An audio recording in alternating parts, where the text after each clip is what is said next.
Hey friends. Once, Garry Kasparov made a very controversial statement about women in chess. He said, "Women will never have the ability to play chess really well." When a legend like Kasparov says something like that, it's hard to disagree. But one girl decided to prove him wrong, Judith Polgar. I'm sure you've heard that name before. There are very few top players in the world who haven't tasted defeat against Polgar at least once. But here's the interesting part. She actually managed to beat Kasparov once, in a rapid game. That game became a huge media sensation. So many documentaries were made about it that if you didn't know the full story, you might think Polgar was stronger than Kasparov. But the truth is, her overall record against him wasn't great. She lost 12 times to Kasparov. Honestly, I think she was a little afraid of him, because even in equal positions, she sometimes turned the game into a loss. Anyway, today I want to show you one of their most famous and dramatic games. We'll go through it move by move and analyze it together. I promise it's going to be fun and exciting, so stay with me till the end, and don't forget to subscribe to the channel. In this game, Kasparov has the white pieces and starts with pawn to c4. Polgar replies with pawn to e6.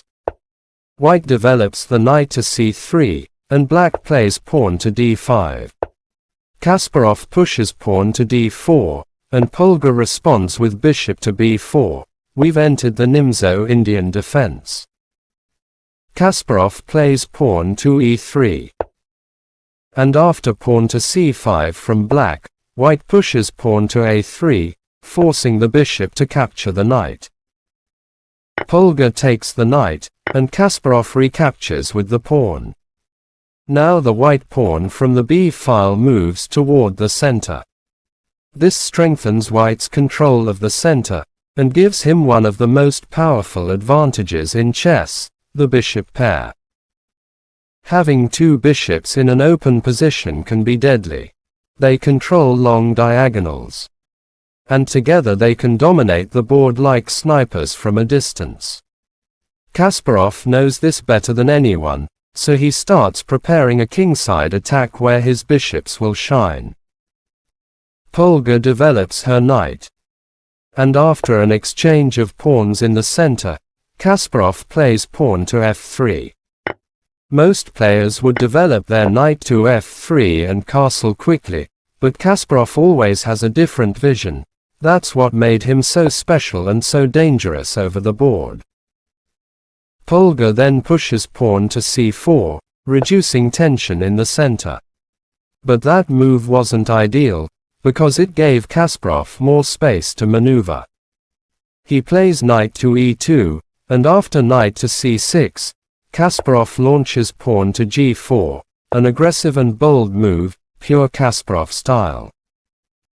Polgar plays pawn to h6 to slow down the attack. Kasparov calmly develops his light-squared bishop and castles kingside. Polgar brings her knight to b3, looking for counterplay on the queenside. Kasparov's rook is now ready to swing over to the kingside, and Polgar castles too. Everything is set for an incredible fight. Kasparov brings his knight to g3, aiming straight at the black king. After bishop to d7, Kasparov's queen steps closer to the enemy king. Then Kasparov pushes the pawn to e4, and in doing so, he basically sacrifices the pawn on g4. Polgar accepts the sacrifice and captures with her knight. But now, Kasparov's dark-squared bishop comes alive. It moves 3 squares closer to the black king, and suddenly both of his bishops are cutting through the board like lasers. After this sacrifice, white's position becomes incredibly powerful. The bishops dominate, the center is strong, and all of Kasparov's pieces are ready to attack. Polgar tries to counterattack with her queen, but Kasparov calmly defends everything with pawn to e5. Then he brings the queen back to f2, escaping the pin, and now the black knight is hanging. Polgar saves her knight, but Kasparov isn't about to let her breathe. He keeps the pressure up move after move. A devastating bishop sacrifice on h6, the kind that is truly signature Kasparov. Black doesn't take the bishop. Instead, she plays rook to e7. At this point, white is completely winning. Even a simple knight trade would win easily, since bishop takes on g7. This bishop sacrifice on g7 is a fairly well-known tactical motif, followed by queen to f6 would be unstoppable. But Kasparov goes for knight to f5, a calm but deadly move that keeps all the threats alive. After the queens are traded, white's position remains dominant. He has a stronger center and the bishop pair. According to modern engines, white's advantage is already equal to being 3 pawns up. The bishops pull back slightly, targeting weak points. It's really important in chess to place your knights in the center of the board and near the opponent's king, and as you can see, Polgar's knights have no good squares left to go to. Polgar's knights are out of squares, they're completely trapped. If she tries to defend, white can simply capture on c4, and after a few more precise moves, Polgar is forced to resign with one piece down. In any case, continuing to play such a position against someone like Kasparov would be rather impolite, but the game could have continued this way, and it's clear that white is completely winning.